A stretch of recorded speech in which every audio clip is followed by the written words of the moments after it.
for all the ladies out there, if you are like our clients, you are probably exhausted dealing with these emotionally broken men. It honestly feels like they're like robots walking around. They don't have emotion. So what we're going to do today is we're going to be talking about the 6 major red flags that someone is emotionally broken and how to handle that moving forward. Gary, this is going to be a good one. I'm excited. I think this is going to resonate with a lot of the women out there.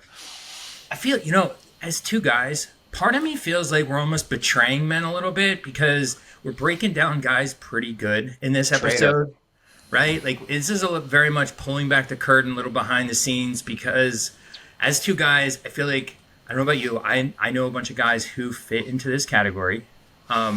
So putting this together was easy because I could just describe some people I know. But it's also so important to get this information out there because I feel like women don't always see it as clearly as we can as guys. And so we can do a lot of good here. The thing about podcasts like this, we're not man bashing because not all men are emotionally broken. And in fact, the guys who are struggling emotionally, I hope they hear this and they can recognize these red flags as well and start to work on it a little bit. Because if a guy's really struggling in this area of his life, he should be aware of this. And if he really does want to have a long-lasting, healthy life, he's going to have a long-lasting, healthy relationship. And so I don't feel bad about it at all. In fact, this is the type of information I wish that I had when I was like 22, 23. Wouldn't call myself emotionally broken, but definitely emotionally avoidant. That is for sure. I do think you raise a good point because I think a lot of the guys who fall into this category probably don't even realize it. They just, and I think that's probably part of what is causing them so much inner turmoil is they don't know what's going on. They don't know what's wrong because partly what makes the emotionally broken guy hard to figure is he comes off very masculine in a lot of ways. He's assertive, he's confident, he's a problem solver, he's driven, he's tough, he's brave, he's all these great things, but he's also kind of too stoic. He's a little too reserved, a little too self-sufficient. And I think a lot of times guys are very much in a fake it till you make it kind of position with this stuff, and they feel this lack of connectedness to their own emotion and almost adrift, and they don't know why. And so they're just out there just trying to be a guy without really knowing any better. Well, I think I'm thinking back to when I was younger as a guy, you weren't really rewarded as a guy, certainly in his early 20s, for being highly emotional and emotionally vulnerable with women. It's like late as you develop and you're married or you're just become an adult as a man and have adult level relationships and marriages, you're very much so rewarded for it. So I think there's a kind of a disconnect, especially when you're younger, to just toughen it up. Don't look at that emotional stuff. Don't feel it. Don't feel feelings. You definitely aren't getting any good feedback from your buddies. You're not going to your buddies. Like even through the worst heartbreaks in the world, it's pretty rare. It has to be a really good guy friend to actually share what's going on inside. Most of the time, it's like, nah, whatever. She sucks. Move on. At least that's what we do here in Boston, Massachusetts. I don't know. Let's just go to the bar. It'd be wicked awesome. It'd be wicked awesome, bro, if you just went out, found another girl. Do some fireball shots and just call it a day, But look, as you get older, you realize that healthy relationships, in order to have a healthy relationship, you need to be vulnerable. You do need to share those parts of you that aren't necessarily so classically masculine, where it's like you got it all figured out at all times. And I think, it's going to be important. We're talking a lot already about emotionally broken and sort of where's the line in terms of just a guy who's quietly competent, solid all-around dude versus someone who's emotionally broken. And I think in terms of how we're using the term emotionally broken here today, it's a guy who has a hard time dealing with emotions. He has low self-esteem, but it doesn't seem like it. He's like over responding to low self-esteem by acting too tough. It's like a fragile high or a fragile low self-esteem. Mm-hmm. It seems like he feels good about himself, but he actually doesn't. He actually has persistent pessimistic thoughts. He feels stuck. Like almost like he's holding on by a thread, struggling. Like he might describe himself as drowning or feel that way. just kind of like I said, adrift, and it's not always clear why, and it may not be clear as to why from his point of view either. But it's possible there's unresolved trauma, and importantly, I think for a guy to qualify as what we're saying emotionally broken, it's not situational. It's not, immediately after something bad happens in his life or, Right. his favorite sports team loses or his dog dies or he loses his job. Like those are just like natural reality. It's like, this is a guy who's kind of persistently, typically this way. Gary, you're giving him a pass if his favorite sport team loses. I am. I am. So if the Eagles lose, Yes. you can go nuts and start throwing plates against the wall, and that's okay. I will appear emotionally broken after a Philadelphia sports team playoff loss for a period of about 2 days of mourning. Yes. Guilty as charged. Yeah, I've been talking to your wife about this. We've been meaning to talk to you. No, to be fair, it might be a sign of a problem, but I own it. Yeah. Well, I mean, look, being emotionally broken, it's a problem because I think it causes men and people to sabotage relationships over time. I mean, clearly he's going to have trouble trusting people. You can't really trust a person if you're completely emotionally disconnected and broken. Obviously, struggling with intimacy, vulnerability. And I think the biggest piece is that you just keep people at a distance. And this is the part that I very much so resonate going back to, before I went through my own kind of personal transformation in this area of my life. I was always keeping people at arm's length because I didn't know how to actually share what was going on inside my head, And when you're that far disconnected with your own emotions, then you just have to keep people at arm's length because if you let them in, then you have to really confront what you're feeling on the inside. And that's a scary thing for a lot of people. Yeah, confront it, talk about it, explain it, understand it. And those are all scary. Ew, you got to talk about it. It's like, use some words in there. And I think one of the biggest problems with all this from the perspective of the emotionally broken guy is the research is very clear. Like the more emotionally closed off you are as a person, the lower your well-being. Right. And the terrible irony of this whole entire thing is the guy is not going to show you any of this early on because he knows this is not attractive, right? He's keeping his personal business personal, and he's going to be going out dating for several dates, 3, 4, maybe, wearing a mask. I mean, and to be fair, everyone goes out on a date wearing a mask, being someone they're not. Psychology, we call this self-presentation, and it's just, how you're showing up to others. But with the emotionally broken guy, there's something going on beneath that mask that you really do want to get a handle on because you want to know what you're getting yourself into, and you'd rather not have to wait a month and a half, 2 months to really start figuring out. And so that's what we're talking about today is, some of the things you can look out for to pick up on some of this ahead of time. Yeah, and as we're going through this, I challenge those of you who are wondering, perhaps, are you a little emotionally disconnected?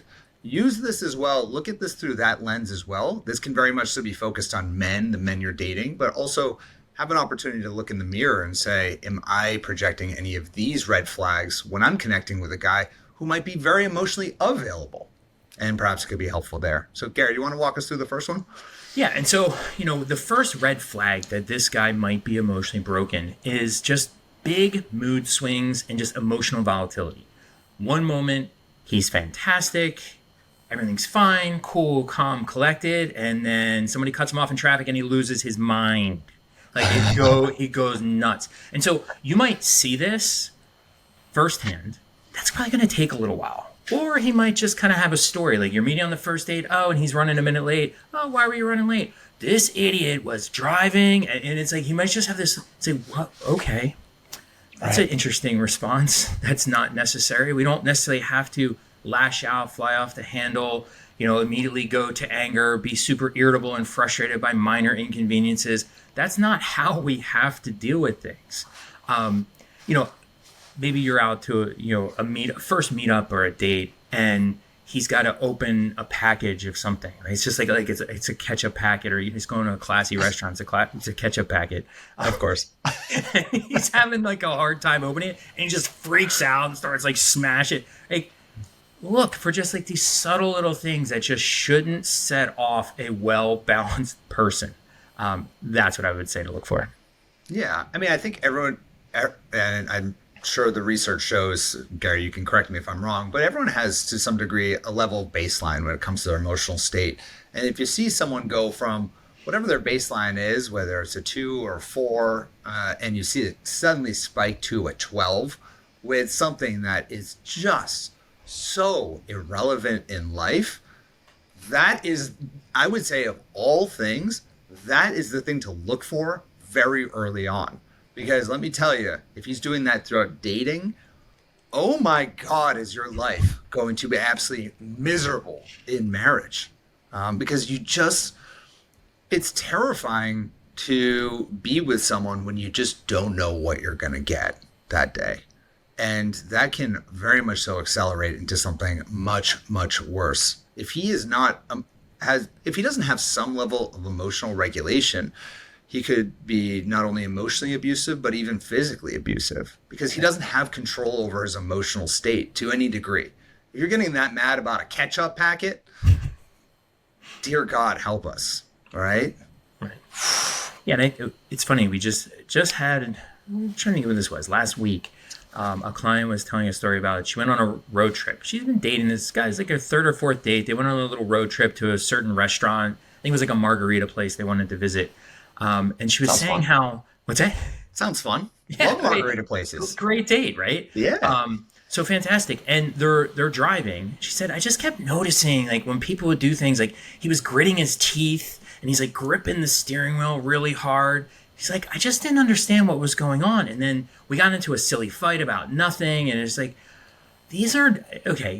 We always have to be careful about over-diagnosing or taking small signs and extrapolating way too far with these things. But these are all data, right? Not to sound nerdy about it, but it's all data that you have to just kind of like, okay, there's another sign, there's another sign, there's another sign. And it's just something to be on the lookout for. And one of the big ones that sometimes people don't notice is this guy who's like the grip and grin guy, super charismatic, amazing, then another minute just like super sad and down on himself, right? It's just like that volatility can be a bad sign too. And so, I think with all these things about the emotionally broken guy, we have a little warning with each of them in terms of sometimes these things that are bad signs can seem good. And so the careful piece with this is sometimes this guy's volatility can be exciting. Sometimes when you don't know what you're going to get, it creates this little bit of mystery. Like, oh, is he going to be happy, fun guy tonight? Or is he going to be miserable, annoying guy tonight? Like, I don't know. And it just kind of adds this element of excitement that's completely artificial and not the kind of excitement you really want. Yeah. And if you think about the opposite of emotionally volatile, that is extreme. Let's just go to the opposite spectrum, extremely emotionally stable. Think about that. That can actually be quite boring to be with someone who doesn't have crazy volatility all the time. In fact, they're kind of the same person every single time. That is like the opposite of attractive. So obviously we want to find a healthy balance of someone who can, grow with their emotions and be excited while also being able to maintain control. But I totally agree. There's so many clients that I've seen over the years who get just enthralled by guys who just the swings are so heavy, and by not knowing what you're going to get, it can actually be a little hot. Right. And that can be scary because if that's happening now, what is that going to turn into? Right. Yeah. Which really I think leads us well into the second red flag is that the general relationship just feels very chaotic. Like he can be really inconsistent and kind of hard to pin down. And, not on time. Maybe he doesn't show up on time. He doesn't follow through on what he's going to say he's going to do, or just be just completely disheveled or even questionable hygiene. Right, like inconsistent at taking care of himself in general. He's the type of guy who's always super busy, lots going on, but with a constant sense of energy and activity. Right, Gary? Yeah, and I think, what's interesting about these kind of guys is there's just a ball of kinetic energy and there's all this stuff going on around them. And so, yeah, babe, sorry I'm running late. Sorry I had this thing and I had this thing and I had this thing and I had this call and I had this overseas thing. And it can be talk about exciting. That sounds very exciting. It sounds like someone who's very accomplished. It sounds like somebody who's super important. They're high powered. They're busy. And a lot of those things are extremely attractive. Right. You have to ask yourself, why is he doing this? Why? Right. Why is he so busy? What's he trying? When people are too busy, what are they trying not to feel? What are they trying to avoid? What are they blocking out? And again, in and of itself, I'm not saying that every high powered, busy guy is emotionally broken, but again, data points, data points, data points. Look at Yeah. things. I know we didn't have this in our notes, but I'm going to throw this in there because it's pretty topical. Have you seen the documentary on Netflix about Martha Stewart by I any have not chance? yet. It's pretty fascinating because Martha Stewart was like a little bit before my time. I mean, Mm-hmm. like growing up, and I was pretty young when she kind of hit it big, but she is the prime example of what it is that we're talking about because she was the type of person who really struggled sharing her emotions in any way and just put her head down at all times and it's just work, work, work, go, go, go. And as I'm watching this, it kind of blew my mind because I always thought of Martha Stewart as this like really caring, wonderful person who takes care of the home, but she really struggles with emotional disconnect, and all she would do was just fill her time with perfection with everything she did, and she was just doing everything possible to not feel feelings. Yeah, and that's part of being emotionally broken, right? It's like you're trying to create all that distance. You're trying to not be too vulnerable. You're trying to avoid opening up so you don't get hurt. It's very similar to avoidant attachment, which we've talked about a lot on this podcast. But it's an avoidance strategy. By being so busy, you're not doing some of the things that you really need to do to have a relationship thrive, which is important. I also think one of the things that happens with these guys that are super busy, that are blocking everything out, they also have a little bit of the third red flag, which is this lone wolf syndrome. And so the lone wolf guy is hyper independent. And in many ways, this feels good because he's super competent. He's super capable. He can do pretty much anything. He has all this stuff. If there's a problem around the house, he fixes it. He knows how to do everything, right? There's no problem he can't solve. Like he's just the constant do everything fixer kind of guy, which sounds amazing, right? And actually, I just had a client the other night. This was last Tuesday, asking specifically, like, is it too much to ask to have a guy who will do all these things? It's like, no, it's not. It's not too much to ask, but like everything else in life, that good stuff comes with potential problems too, right? And so this guy who's the lone wolf, who's super independent, can do everything, he may not feel like he needs other people around. He may Right. be really good at being cold, distant, isolated, going it alone. I don't need your help. I don't need you in my life. I can do everything on my own. He likes spending time alone, likes being alone, which is complicated for a relationship, right? All that Yeah. alone time makes relationships hard. He might have a hard time dealing with other people. And so you have to be careful sometimes. It's like a be careful what you wish for. Those super take charge of everything, do everything on their own kind of guy, they're pretty okay being alone. And Yeah. so that's tough. Is this why I'm so useless around the house? Like I'm so, I can't fix anything. Like my wife does all that. Like because I was just spending all my time socializing. All right, that gives me an out. Thank God. Thank God. The opposite of a lone wolf. Yeah, exactly. I was the most proud I've been all like year fixing my house is I bought some lubricant for my door that is like squeaky. Mm-hmm. All I had to do is do a little bit of lubricant. I'm like, it worked, honey. She's like, Adam, that's not impressive. It's just not impressive.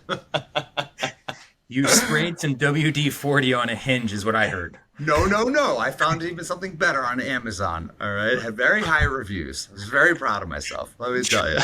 So you're less of a lone wolf and more of just like a house cat? Is that what we're saying? I'm just useless. I am useless around the house. Oh my gosh. Well, I think let's move on to the fourth, shall we, Gary, and change this horrific topic. I'm starting to sweat thinking about this. The fourth one is that he just tends to be a little bit too strong and a little bit too silent. Like he doesn't want to be able to open up. He's the type of person who's just constantly suppressing his emotion. He is what many of our clients would say he's emotionally unavailable. It feels like he's very closed off. It feels like he struggles with any type of communication in the relationship. Everything's good. Everything's good. He might be the person that is just staring off into space at all given times. He's just that space cadet, you know? And anytime you want to talk to him about something real, he gives these really almost hollow responses. Gary, I've been with women who are like this. It's tricky. And I'm Yeah, I sure, mean, we're picking on men today. yeah, But it's definitely a human thing. Like some people are just more talkative than others, and I think the really tricky with one with this is like I think everybody understands the too silent piece, but that last part you were just mentioned is really important. They share, but they share very superficially. They may right. talk a lot, but they'll talk a lot about their job, their day to day experience, what they just saw in their commute, like just everyday chit chat kinds of things where there's a lot of communication, but it's not necessarily meaningful communication. And I think, the point of caution with these kind of guys is you want to be careful not to just say, oh, typical guy, just fits that stereotype. All guys are like this. All guys just don't have a lot to say and don't carry on deep conversations. Or what we see, that I've seen with a lot of our clients is, yeah, he doesn't talk. I can bring him out of his shell. I Ooh, can fix him. I'm the savior. I'm pretty good at this. I can help him in a way that no one's been able to help him before. And yeah, no, you're not a rehabilitation center for broken men, right? It's like we amen. said that before. Like, don't do it. You're not that thing. Yeah. Gary, I don't know. Have you ever just been so direct in those moments when a client is talking about, like, oh, I've been dating this guy. I'm trying to get him to open up and I'm trying to do this. And then you're just like, you can't do it. Yep. Good luck. Yeah. It's not happening. It's not happening. Either accept and move forward or move on. Yeah. Like you have to really accept and like and I feel like we just attract a certain type of client who just loves to rehabilitate these men. They just love to do it. Well, I think what it is so many of our clients are successful in so many areas of their life, and successful people are accustomed to winning. And Right. so it's like, and they like challenges. They'll seek out challenges. It's because they're optimistic. They're accustomed to winning. So this guy who's strong and silent and superficial and all these things, like, okay, I have identified the problem. I know how to fix it, and I can do it. Except you can't, Yeah. right? And it's like you said, my go-to is to remind people that these men have a decade or more, decades, plural, head start on you in terms of their approach to communication and their approach to sharing. And so if you're hoping to unravel decades of a head start in this department over the next 5 dates, good luck. Yeah. Good Good luck. luck. Not happening. And I've had clients who unfortunately have tried to move forward with that, not heeding our advice. And it can waste as much as 6 months, a year, many years. It can waste a decade of your life trying to work on a project with this guy when unfortunately if we just walked away and just held our standards for what we really need in a relationship, which is someone who can emotionally connect with us, you know, that decade could have been much, much different. It's hard. It can Yeah. be really hard. One thing I try to remind clients of all the time is gets a lot easier when you just try to walk through open doors. Instead of Yeah. trying to constantly beat down, like pry open the door, like I'm going to get in there. I'm really going to. No, just look for the open doors. They're there. It's Yeah. easier and it doesn't seem like the same kind of challenge, but that's a better way to go when it comes to relationships. Don't spend 6 months trying to fix a guy who's been broken for 20 years. Like That's that's true. hard. I think that's true for any relationship you have in life, either Yeah. it's professional, platonic. I spent a lot of time in my life. I don't know if you've gone through this, certainly my 20s and part of my 30s, of just trying to work on people, try to fix them, and try to fix the relationship. And it's probably been the last 5 years where I've just made drastic cuts in my life. I'm pretty ruthless at this point Mhm. of ruthlessly accepting people for who they are and then making a decision of whether or not they earn a spot in my life. And once you do that, it's, you kind of look at it pretty binary. It's like, this is who they are. I have enough data about this person. This is how they're showing up. Do they deserve a spot or not? And sometimes it's just a no. And you got to stick to the decision, as hard as it might be. Right. The only scenario where that doesn't apply for me personally is with family. That's not somewhere I'll make a hard cut. But if it's platonic friendship, an old friend that I've known for 30 years, but he just drains my energy every time I'm around him, nah, it's not Right. worth it. Well, and I'll say, as much as that might sound ruthless, it's completely backed up by research, right? In the sense that we know it's not the number of friends you have, it's the quality of friends. So a Yeah. few high quality friends is much better than having 50 kind of like okay, mediocre acquaintances. Yeah. So, cut quality over quantity all day, right? For sure. Right. Well, this is a hard segue to the next one because it's not about friendship at all. But I would say the fifth red flag that he is emotionally broken is that the relationship tends to rely a lot on the sexual intimacy rather than the emotional intimacy. It's that relationship where it's all about the sex. This is where you have all of your connection. It's amazing. The sex is great. But outside of the bedroom, once again, there's nothing really there.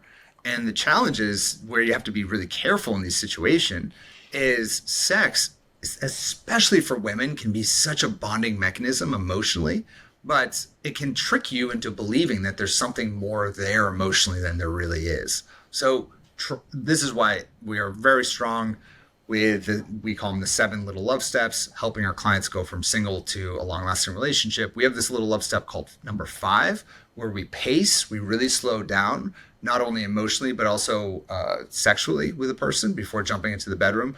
And this gives us enough time to see if there is emotional compatibility before sexual compatibility. Because once sex gets involved, it can really, once again, it just kind of tricks you into believing that there's something more there than there really is.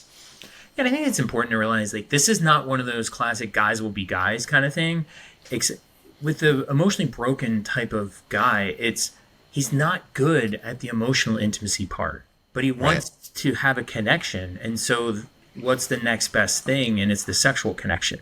And so it really comes out of a desire for connection, but it's just that's not actually going to be the path that you want, probably, right? It's like that sexual connection isn't on the path to emotional connection. It's just that's it. That's all he has to offer.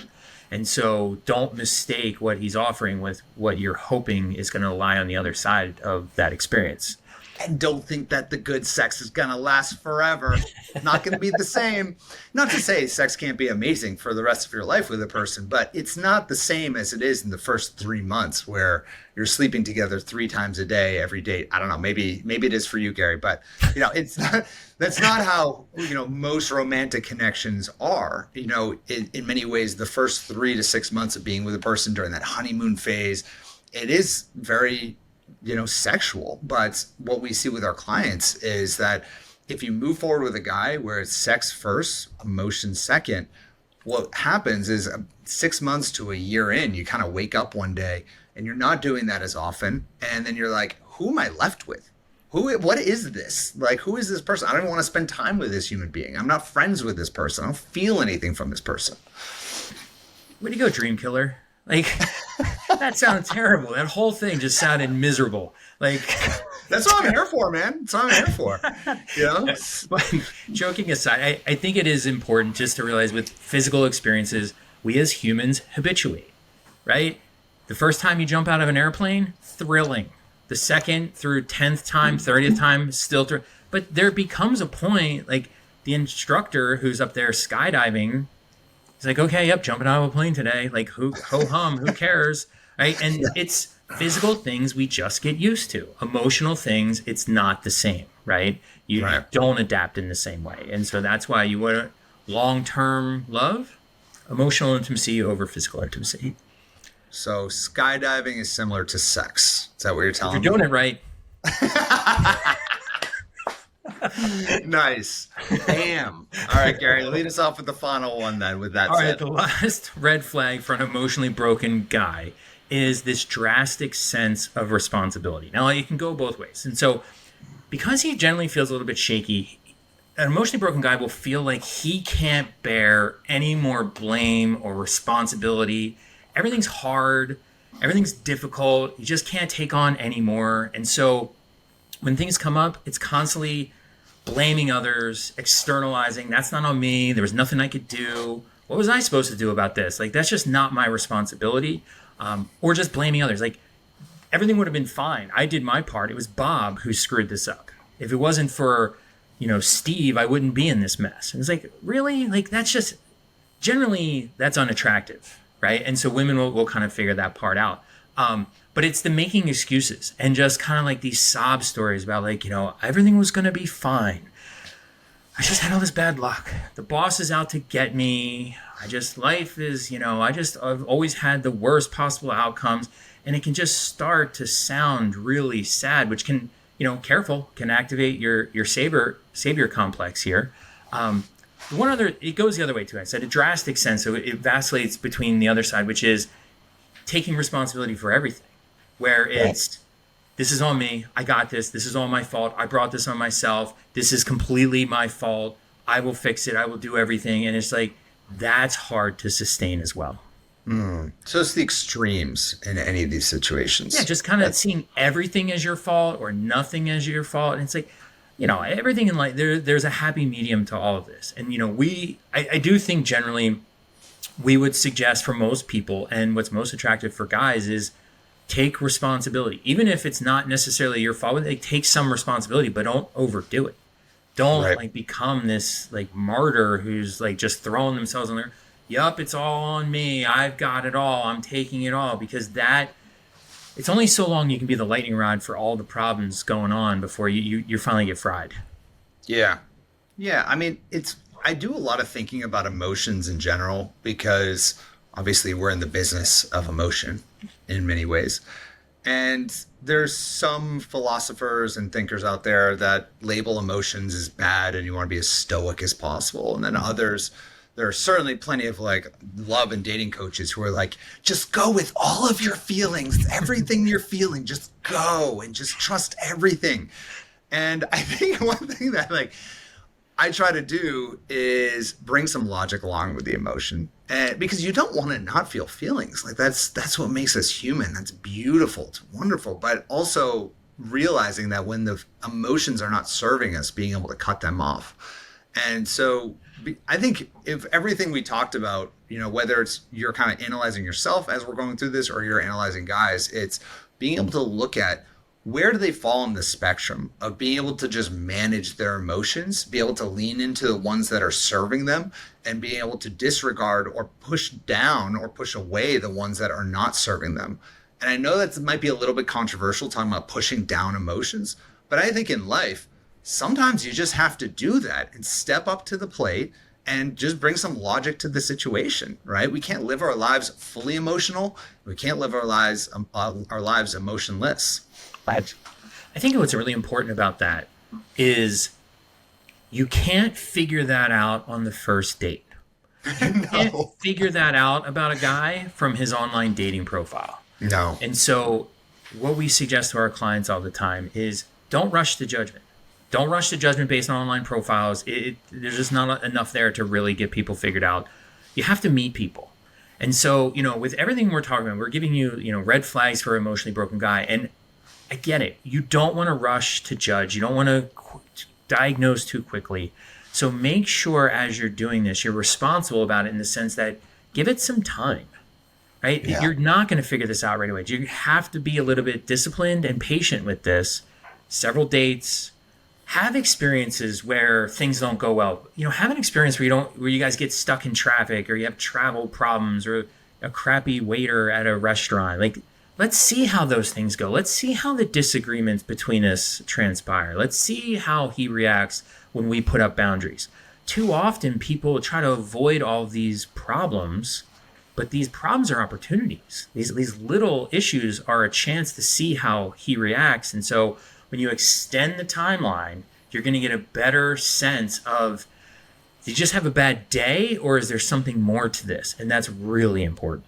Yeah. But as you were talking, it reminded me of a client recently who she's now in an incredible relationship with an incredible guy. She's been talking about him a lot. And I'm so excited for her. Like I always am when I hear that. But sometimes I have to be a little bit of a buzzkill because she's going on a vacation with him. They've been together for, I don't know exactly, let's say 3 months.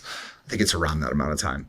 And they've never been in a fight. They've never had conflict. And she was kind of bragging about that. She's like, oh, we just never fight. It is so perfect. We're so aligned. And so what I told her is on this vacation, have some conflict. Disagree with him on something. See what he does.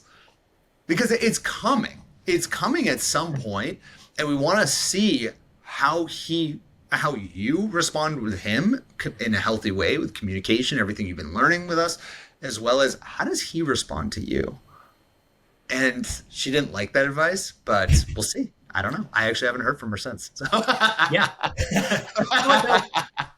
She's going to have conflict. Like, how you can't avoid having conflict. You go on a vacation with somebody, there's just going to be a difference of opinion about something.